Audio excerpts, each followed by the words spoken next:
Okay, okay. I don't know what was that about. What's going on, everybody? You listen to King Cam Ujumbe podcast. Yeah, a few minutes ago we just had some technical difficulties with the sound, and that is different because I normally don't have issues with the sound.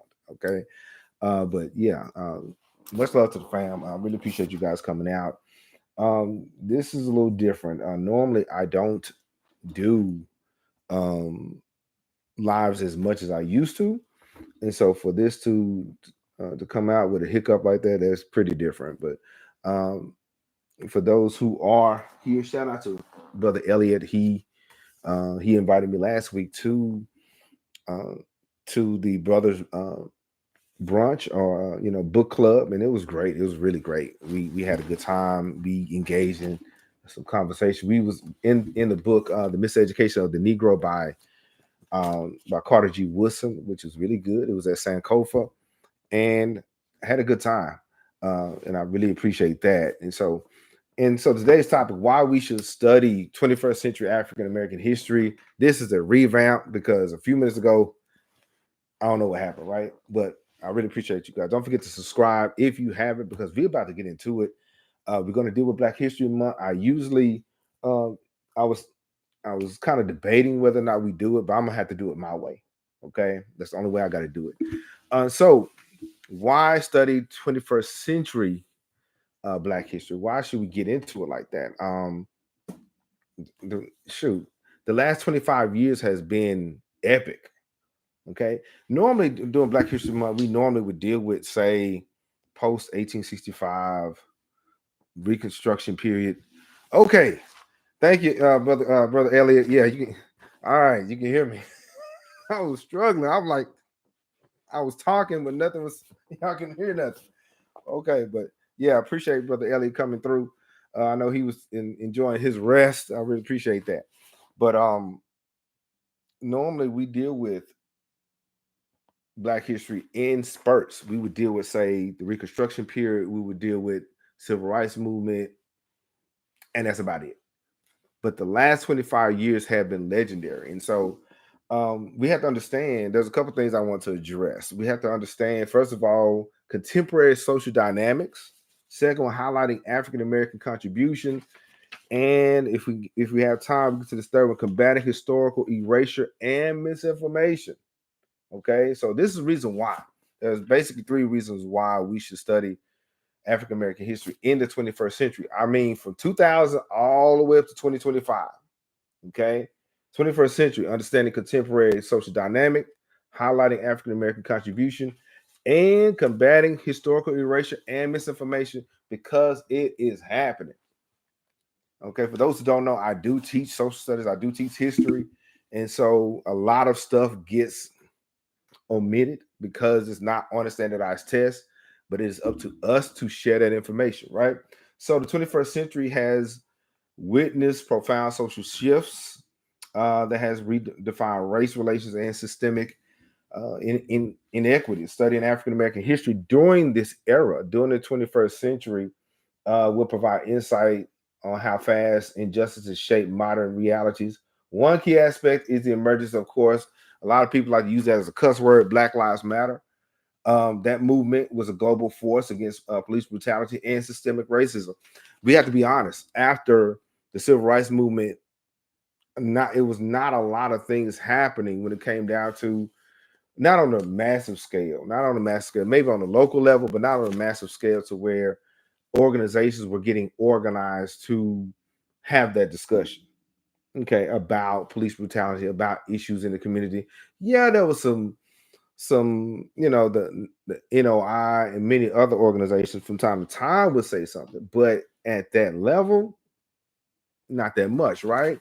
Until the last couple, the last decade or so. So it's founded in 2013 by Patrice Cullors, Alicia Garza, and Opal Samedi.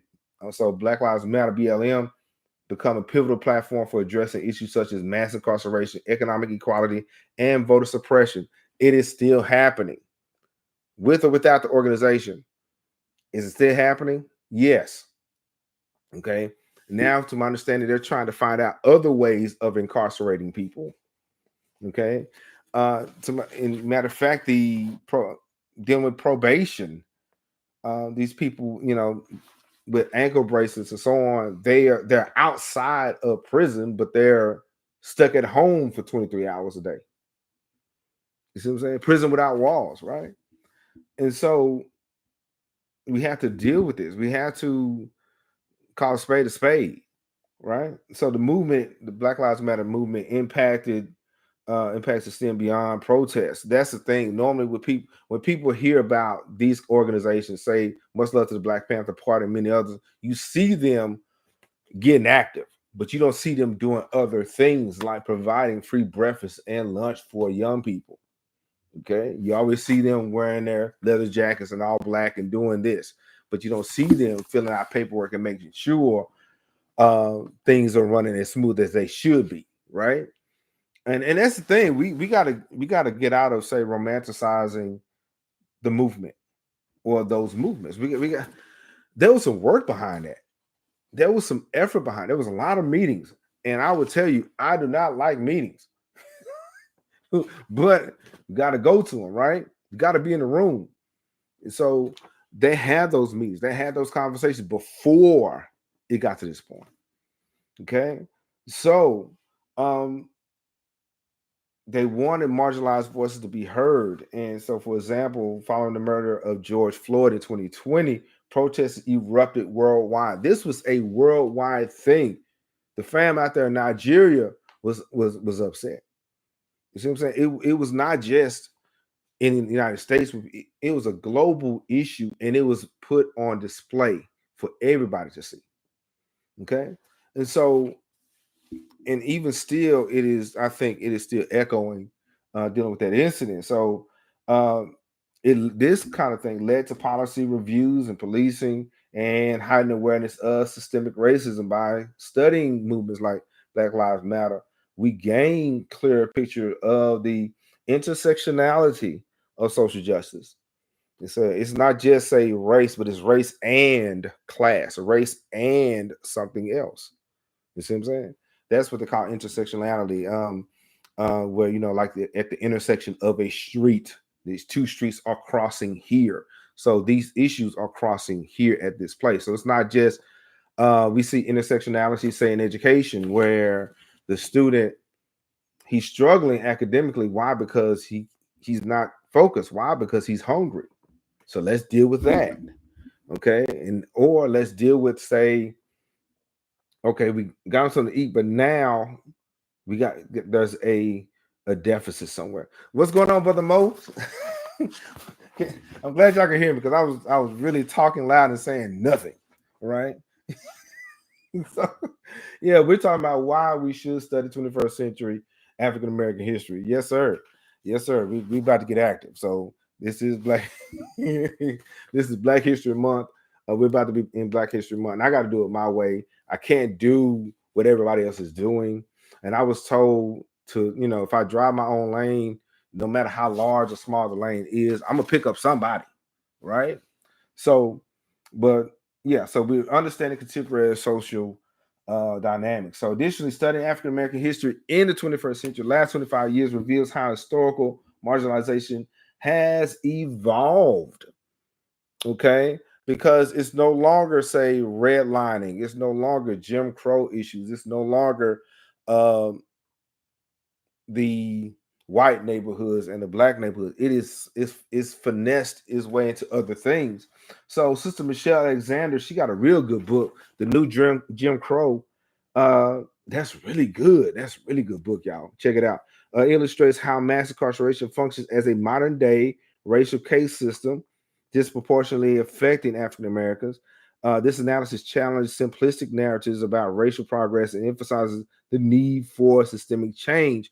That book, as well as Understanding the 13th Amendment, opened my eyes about how the system is actually hindering us. Yes, right is right, is wrong for sure. But for some reason, there are some things that are reported in one area is not reported in the others. You see what I'm saying?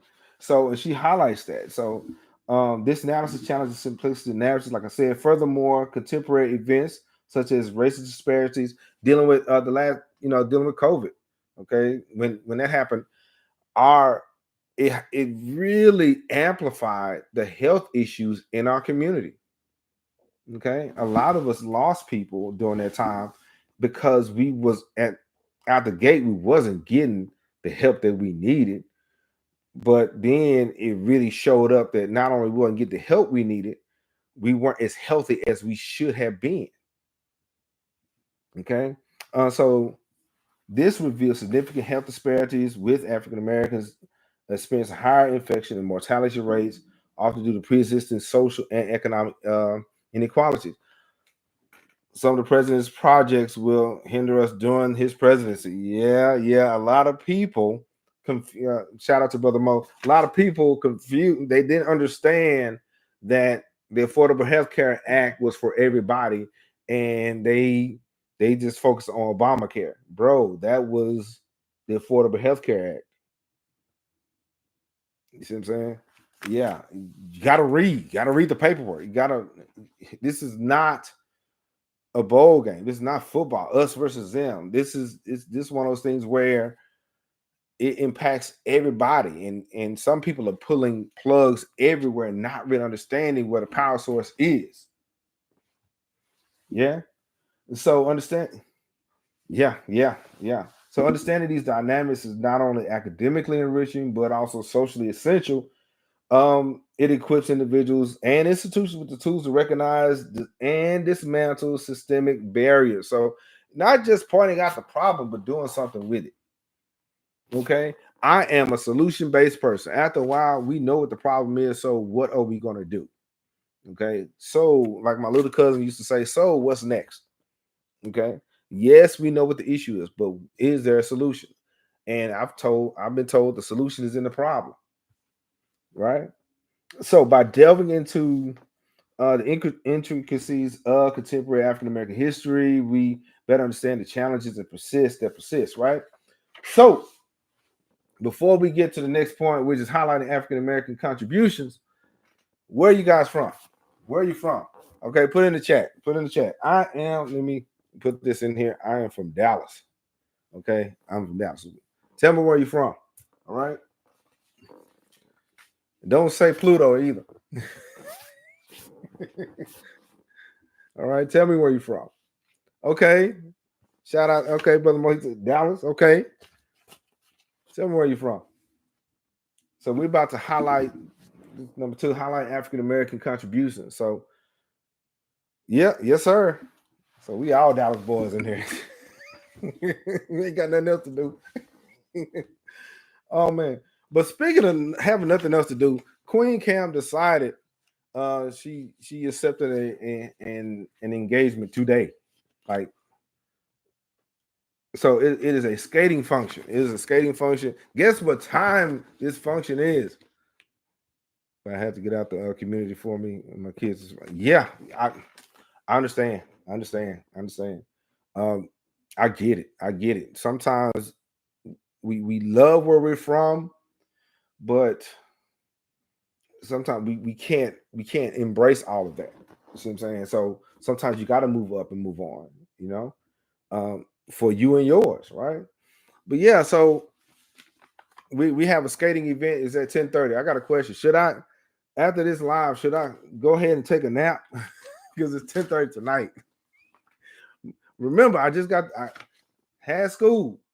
She has an event, and should I take a nap? Man.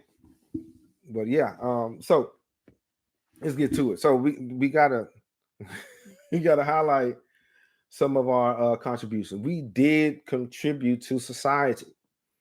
Sometimes we forget about that. You know, that's the reason why we got to focus on the last 25 years, is because, say, if we just focus on post-Civil War era, Reconstruction, civil rights, yeah, and then we say, oh, that was back then. There's some things that are happening right now, live and in color, that we need to talk about. So, of course, uh, love it or lump it, Barack Obama's presidential election was legendary. Okay. in the election of 2008 marked a historic milestone symbolizing both progress and the complexities of racial dynamics in America. Okay, the reality is, as a president, all you're doing is executing the laws that are written. Executive, execute. Okay, as I was telling my government students, okay, dealing with constitutional law. We didn't go too far into it, but I broke it down like this: the executive branch, you execute constitutional law. Legislative, you actually write those laws, you legislate, and judicial, you're judging over that. Some people try to overlap, which you can't. But dealing with Obama, his presidency was characterized by the initiatives such as the Affordable Care Act, which we talked about. Some people try to throw away everything, thinking it was just one person, Obamacare, not realizing that it was impacting them, it was influencing them. Okay, it aimed at expanding healthcare access, and My Brother's Keeper initiative, which sought to address opportunity gaps facing young men of color. Obama's leadership demonstrated the possibilities of African American political power while also highlighting the resistance and challenges that persist, such as the rise of overt racial hostility and systemic obstruction. So, yeah, he was president, but he couldn't answer all our questions. There's some questions that we got to answer ourselves, y'all. We got to actually be in a situation, we got to be in a situation where we have to take ownership of our own prosperity and our own progress. Excuse me. So, we have to take ownership of that, especially if we are in those spaces. A lot of us got college education, a lot of us got degrees, a lot of us have influence. Let's use our influence and our gifts and talents to help somebody else. Okay. So, deal with politics. So, in the fine arts, check this out. African American creatives have redefined storytelling and centering Black voices and experiences. Figures like Ava DuVernay. Okay, she did a fantastic job dealing with. Of course, we saw the movie Selma, which was outstanding. I love that. But did you see that movie When They See Us? Yeah, the Exonerated 5. That was good. You know, a sister made that, right? So they're seeing us through our eyes. I've seen, matter of fact, there's a documentary I seen that was coming out recently. I forgot the name of it. It was dealing with Black people in the Black community, but it was directed by a white person. That don't make sense. That don't make sense at all, right? So we have to be able to tell our story as often as we can, whenever we can, right? And so she did that fantastic work, and she shed light on systemic issues like voter suppression and wrongful imprisonment of our Black youth. Okay, similar to, so we have to amplify those stories. Of course, we know our sister Beyonce. She did. She used some of her platform to amplify, say, African American heritage and culture, dealing with that video, that the cinematic video Lemonade. Pretty good. But I got a question though. Y'all tell me in the chat, what other recent artists have recently addressed our issues right now? Okay. Let me know, because I'm yet to really see. Now, Childish Gambino, Childish Gambino did a video. This is America. That was pretty good. That was pretty interesting. All right, but now, so we have politics, we have fine arts, and let me know if there's any other artists out there that's really highlighting that. Okay, but now science and technology, this was pretty good. Okay, African Americans continue to break barriers and groundbreaking contributions. Dr. Kizzmekia Corbett and immunologists played a pivotal role in developing Moderna. That's a vaccine. I have not heard about that. We hear about the big companies, but we don't hear about the individuals that are impacting, making these moves and making these decisions. It's amazing to hear that a sister helped with the vaccine. Our children need to hear that. It seems people is now about the bag. Yeah, Yeah, it's unfortunate. Yeah, people are in it for the money. Um, but you shouldn't always do things for the money. I know we got to get paid, but don't do everything for the money, right? So, but yeah, it seemed like, and so what happens is you're neglecting helping people or being a blessing to others for a quick buck, right? We got to pay attention to that. So her work not only highlighted critical contributions of African Americans in global health, it challenges the stereotype about who leads STEM fields, STEM fields. We are in the mix. Just matter of fact, a couple of weeks ago, I saw some brothers and sisters um, being inaugurated or being put in the Southern University nursing program. We're active. We're getting involved.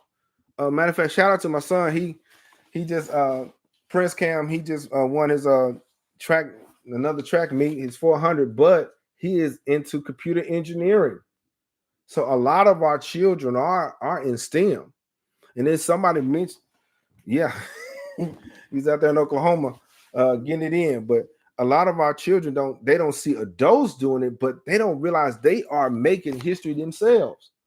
I have a lot of young people at my school, um, in STEM, in computers, in nursing, all these things. And then somebody said, well, why don't the how did they say it? They say, why don't the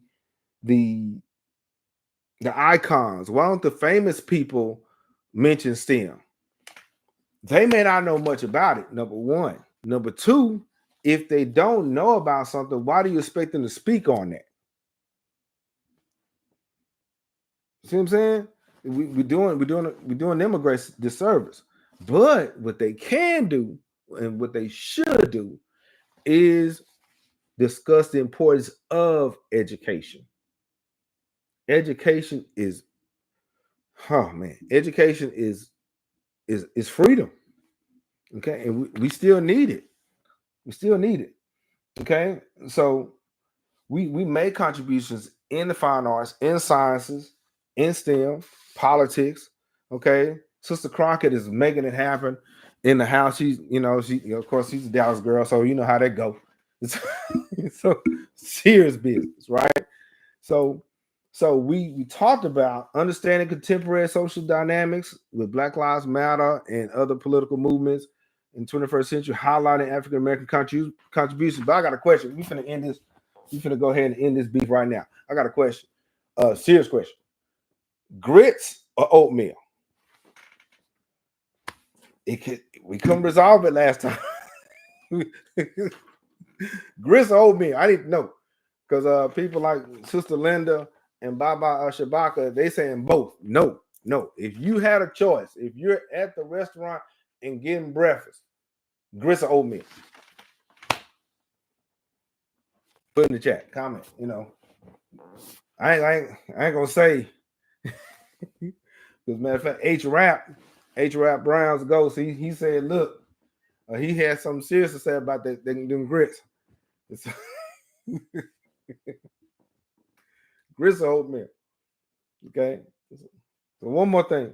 So combating historical erasure and misinformation. Oh, all right. I see it. Elliot, he says oatmeal. Now what kind? Oh, hold on. Elliot says oatmeal. Mo says grits growing up, but oatmeal now. Sometimes you gotta switch up. My mom, he said my mama used to fix grits real good, but wifey fix them different. So is oatmeal. Oh, Miss Blue Aries said oatmeal. Uh-oh, we up. Man, like, I'm gonna say this. If I had a choice,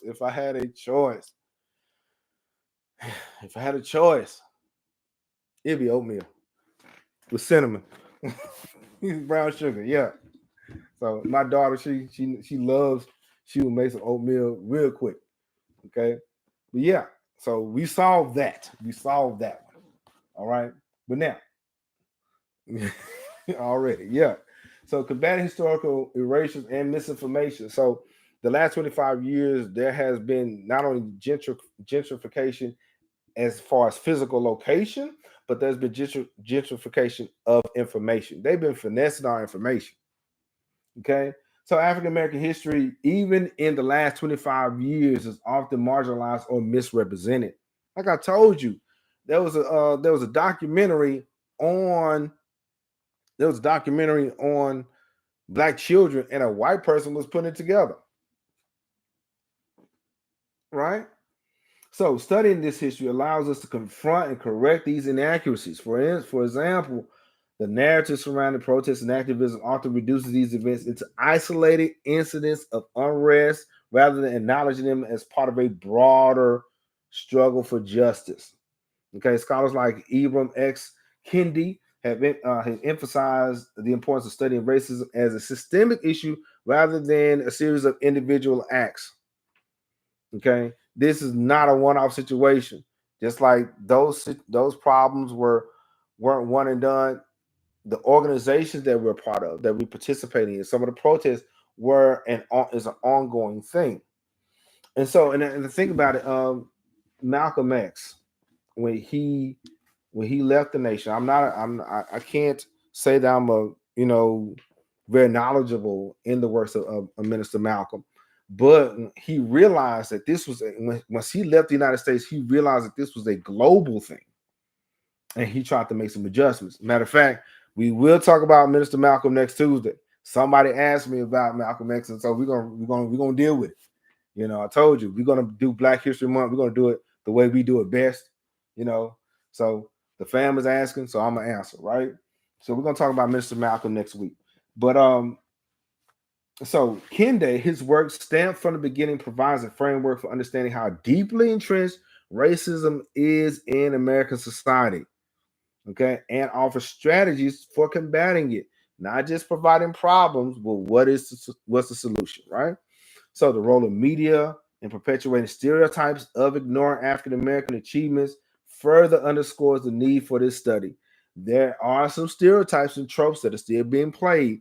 So that's why I asked the question, grits or oatmeal, because H-Rap, he's not on here right now, but he asked about the icon, the icons and the imagery that they use, like Ancient Mama and Uncle Ben, blackface. We're going to talk about that. We're going to talk about the biases they would use to put on the food we eat, the imagery that they put in front of us. Okay? Yeah, we're going to talk about it. So historically, African Americans have been portrayed in ways that reinforce negative stereotypes to minimize their contributions. He just dances. She just sings. That's it. There's more to it than that, right? So in the 21st century, these issues persist, though platforms like social media have allowed for more direct counter narratives by examining how African Americans are represented in film, literature, and news. We can challenge harmful portrayals and promote more accurate, inclusive narratives. We got to have that conversation, and we got to be okay with it. We got to be okay to say that, oh, that's not cool, that's not right, right? So, yeah, images are important. Thank you, Brother Elliott. They are important. How? Because that a lot of people may not read a lot of information, but they will be able to see something. A lot of people are visual learners, so they learn by seeing, and so they have a positive image. One movie that really changed the outlook on Africans and Africa and everything in the 80s was Shaka Zulu. That movie there, Shaka Zulu, that changed everything. It went from, say, that primitive look to, oh, this dude's a warrior for real. Images matter. The movie like Black Panther, even though that was fiction, it was Marvel Comics and all those things, but the imagery, it resonated with our children to see us as heroes, to see us as doing well. Images, like Elliot said, images are important, y'all. Okay, so we have to address those things. So activists and scholars like Kimberly Crenshaw, who developed the concept of intersectionality, provide essential tools for analyzing how race intersects with gender, class, and identities. This approach enriches our understanding of the African American experience. Yeah. And so, for example, Black women, our sisters often face compounded discrimination. Not just they are Black, they are women. Okay. And so we have to combat historical erasure and misinformation. It's on site. Okay. Yeah. Yeah. Yes, sir. Yeah. Don't forget to hit the like button. Yeah. You're right. Shout out to the 8. Man, I'm telling you, what a time to be alive. If you was in the 80s, I'm saying 80s and 90s, that was legendary. I'm just saying. I love, my parents and everything, but man, the 80s, you know. So that we're gonna I got something for that too. But I really appreciate you guys coming. We will some people ask me about Nubia. We are going to get back to ancient Nubia, ancient Kush. Oh, in the 80s, but love 70s music. Yeah, I can't. Yeah, I love Earth, Wind, and Fire. I love, hey, and I love Parliament, George Clinton, Funkadelic. That's my jam. That's my road trip music. So, but yeah, we're going to get back into ancient Nubia, the Nile Valley civilizations, Queens of the South later on this spring. But I felt it was necessary to discuss Black History Month while we're in the midst of it, and the 21st century contributions and all the things. So, but I really appreciate you guys coming, because I know in a minute, I'll be going back out, skating and all the things. I hope I don't break my ankles. But next Tuesday we will discuss Malcolm X and his contribution to the world. Because one of our brothers, I think in Kenya, asked about Brother Malcolm X and his work. So, and he asked me in Swahili. That was the cool part. so that was pretty cool. But if you haven't, don't forget to subscribe and like and all the things. But I really appreciate you guys coming out. Shout out to you guys for coming. Shout out to the Ujumbe alumni who's been rocking with me for 4 years. Yeah. Do you have anything on Africans in the Grand Canyon?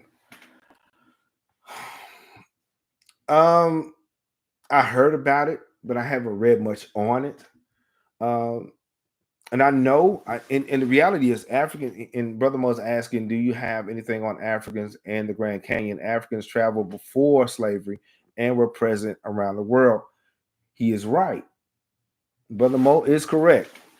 The reason why we have what we have, and the reason why Africans know what they know, is because centuries before the Western world impacted Africa, the Africans did leave. They did go across the Atlantic on their own free will and accord. They went to the Gulf. They went to these various places and they explored. There are many accounts of, say, Latin America, many others, where they mention how they were dressed before Columbus got there. Okay, like the story They Came Before Columbus by Ivan Van Sertima mentions how people in West Africa went from the West African coast over to various parts of the world, various parts of the Americas. So it wouldn't be far fetched if they went up and through the Grand Canyon, but I haven't really read on that. You got me on that one. I ain't gonna say I know, but it's interesting for sure. Any other questions? Of course, the question still remains: grits or oatmeal? So far, oatmeal is winning. I'm just telling you. I'm biased like that. So, any other questions before we call it? I really appreciate you guys coming. Yeah. I got to do another one. Shout out to Brother Elliot. He did, once again. He invited me to the brothers the book club and brunch at Sankofa. And speaking of Sankofa, if you are in the DFW area, Ezra Kwesi, he will be presenting. Him and his wife, his beloved wife, will be out there at Sankofa off of Westmoreland. He's going to be presenting some information. He gives tours in Egypt almost every year, all the time. Okay, so it'd be wonderful to come and learn from him and sit with him. And I'm gonna try to make it. I'm trying to make it because he studied under Dr. Yosef Ben Yakinen. So Dr. Yosef Ben Yakinen. So that's really cool to hear from a scholar of that caliber in our community, in our midst, right? Africans travel to Australia and their hieroglyphics of them trading. Yeah, I'm sure. We're Africans aren't in the diaspora that aren't illiterate. Whenever they went somewhere, they wrote about it. Now, the thing is, do we understand what they wrote? That's a different thing. But they wrote something. It wasn't just oral tradition. It was written. They wrote it in lettering, hieroglyphics, Meta Nature, Arabic, or whatever it was, Swahili, whatever it was. They wrote it. And I talked about how there was trade along the Indian Ocean and Swahili coast. I talked about that. So yeah, they I'm sure they went to Australia. I'm sure they did. And they traded. Yeah. Any other questions? Don't forget, we will be talking about Malcolm X next week. So are there any other questions before we call it? All right then. All right. I really appreciate y'all listening. Don't forget, for those who are new.